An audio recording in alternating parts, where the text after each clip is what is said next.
अस्सलाम वालेकुम। नाज़रीन किराम, हम ये सुनते आए हैं कि पेड़ पौधे हमारी और दीगर जानवरों की ग़िज़ा हैं, मगर आपको ये जान के हैरानगी होगी कि दुनिया में कुछ पौधे ऐसे भी हैं जो गोश्तखोर होते हैं और कीड़ों मकोड़ों, गिरगिट, मेंढक, छोटी चिड़िया, चूहे वगैरह को भी नहीं बख्शते और उन्हें चट कर जाते हैं।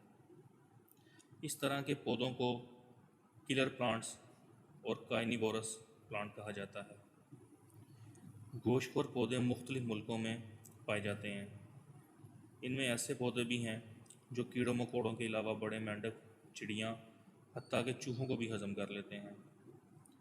गोश्तखोर पौधों की ये इकसाम अमूमन एशिया के बरानी जंगलात और ख़ुसूसन बोर्नियो, इंडोनेशिया और मलेशिया के जंगलों में पाई जाती है।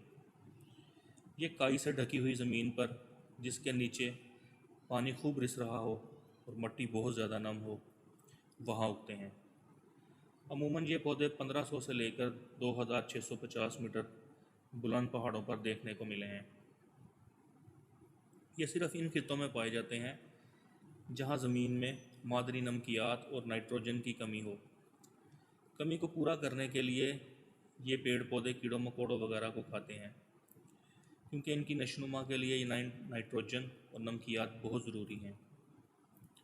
इस पौधे का मटका नुमा जाल 35 सेंटीमीटर ऊंचा और 18 सेंटीमीटर चौड़ा होता है, जिसमें ये 3.5 लीटर पानी जमा कर सकते हैं।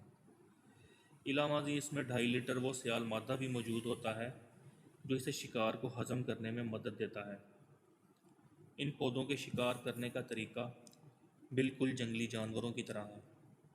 मटका नुमा इस पौधे के हाथी के कान जैसे बड़े बड़े पत्ते और कुटीले दांतों की तरह कांटे होते हैं, जो देखने में एक मछली के मुंह की तरह दिखाई देते हैं।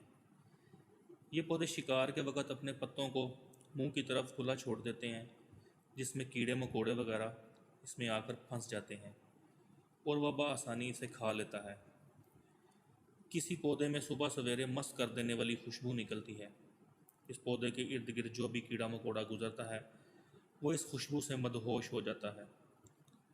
गोश्तखोर पौधा इस मदहोशी के आलम में अपने शिकार को हड़प कर डालता है। अगर कोई छोटा जानवर इस पेड़ के करीब से गुजरता भी है, तो वो इसे झपट कर दबोच लेता है। क्यों नाज़रीन इकराम, है ना ये हैरान कुन पौधे।